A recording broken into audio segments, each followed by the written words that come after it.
So there we go. Yeah, so much to talk about with the Man City story. I feel like it has very many ramifications and affect many things. So the news, of course, for those that are unaware of it, Man City banned from all UEFA competitions for 2 seasons as of next season and fined £24.9 million for serious breaches of UEFA's financial fair play rules, overstating its sponsorship revenue between 2012 and 16 and failing to cooperate with the investigation. Man City are currently appealing to the Court of Arbitration to Sport. So, Lee, firstly, what was your reaction when you first heard this news? Surprised that you can make this mistake, because there's been a mistake made somewhere, and it's going to be a costly one. So it was a big surprise to me, and I don't see how it's going to get solved. You don't see how it's going to get solved for Man City's side of things? Yeah, you're talking about? But they're obviously going to appeal. Yeah. And then I think it'll become a negotiation situation. And then you're going to have UEFA then saying, well, it's a 2-year, and then you've got Man City saying, well, why they want it lower. So then they'll probably come to an agreement, and it'll be like a year. OK, let's look at some of the reactions we saw. Jamie Carragher, Gary Neville, Arsene Wenger. Start with Arsene Wenger, Chief of Global Football Development at FIFA, of course, saying that if people don't respect the rules, they have to be punished. Obviously, us three sitting around this table don't know the ins and outs of Man City and whether they'll be successful in the appeal, of course. But going along with what Arsene Wenger's saying is just clearly that if they don't respect the rules, they have to be punished. Do you see where he's coming from, or do you disagree with that? What do you make of Arsene's comments? Well, yeah, of course you see where he's coming from. And whether you agree with the rules or not, they are in place and they've signed up to them, and everyone knows what sort of rules they've got to play by. Like I say, whether they do believe in them. But it's a tough one because, like you say, we don't know the sort of degree of them breaking the laws, whether they're just trying to be bending them and trying to be a little bit clever and got caught. Like you say, we're not going to know, so it's a hard one to call. Do you feel like this punishment, and if it's upheld, could be a real watershed moment for European football? It's almost like it's such a big moment for Manchester City in their future, the result of this appeal. Do you go along with that, Lee? Yeah, it's massive because there's so much that can go wrong to do with the football club, and that's regarding players in and outs, that if they can enter the competition, they're going to be banned from the competition. So if they go on and maybe win, like you were saying earlier, if they go on and win the competition, then they might not be able to defend it. Yeah. So there's so much. But how do you react to that? As you say, they're one of the favourites to win the Champions League. They're in the Champions League this season. If that does happen and they can't defend it, as a fan of football... Yeah, but that's the rules. Don't break the rules then. If you don't break the rules, then you don't get punished. So something's gone wrong somewhere, or someone's made a mistake somewhere, and they're going to get punished one way or another. So if they do go on to win it, then they're not going to be able to defend it, and that alone is a big punishment. Yeah, we've had a few tweets in about this, actually. If you want to get involved in the show, incidentally, it's at Sky Sports PL. Use the hashtag #TheDebate. So this is saying, I'd like to ask if Man City's punishment is upheld, should all those trophies they've won be taken away? So that is from Matty. Glenn, what are your thoughts on that? They've won 2 Premier League trophies and 2 League Cups in between the period of 2012-2016 that we're referring to.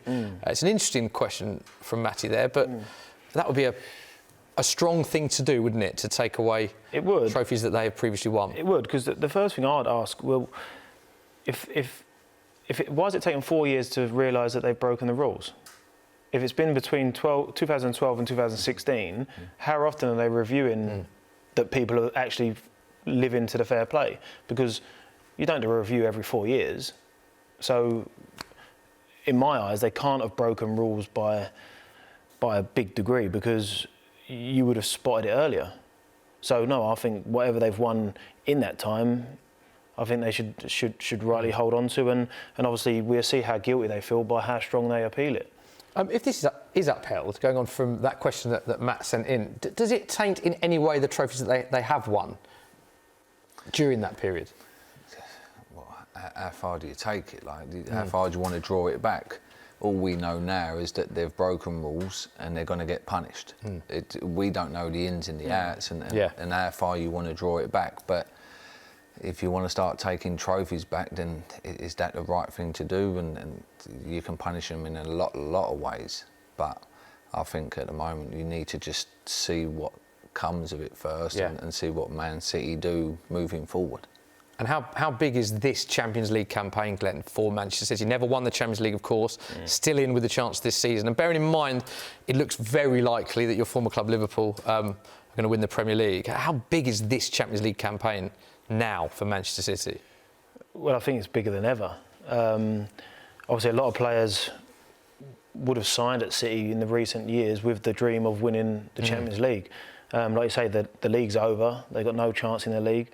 And this completely done for you, the league. Yeah, it's just done. Because a lot of ex-Liverpool players we've had come on have refused to admit that Liverpool are going to win the league. So you can say that Liverpool are going to win the league. Yeah, it's done. Okay. Yeah, it's done. If got the last £10 in my pocket, that's where it's going. Yeah, I think we can agree with you there. Yeah. So so I think look, a lot of them. Aguero said it himself. The league is what it is, and the Champions League is what they're after. That's the one that they've all been missing. That's the one the club want in terms of putting them on that next pedestal, up there with the biggest clubs in the world. And the fact that this is almost going to be the last punch they're going to have at it for potentially 2.5 years, then I think they're going to throw everything at it. It's a big one that Pep wants to win as well at Man City, isn't it? So that's the one that he's driving to win. That's the one that he hasn't produced yet. So again, it's going to be difficult. And on Pep Guardiola, interesting quotes. He's saying, whatever league we are in, I'll still be here. Even if they put us in League 2, I will be here. This is a time for sticking together. So Pep, very strong quotes from Pep Guardiola. But how do you think that affects the current players?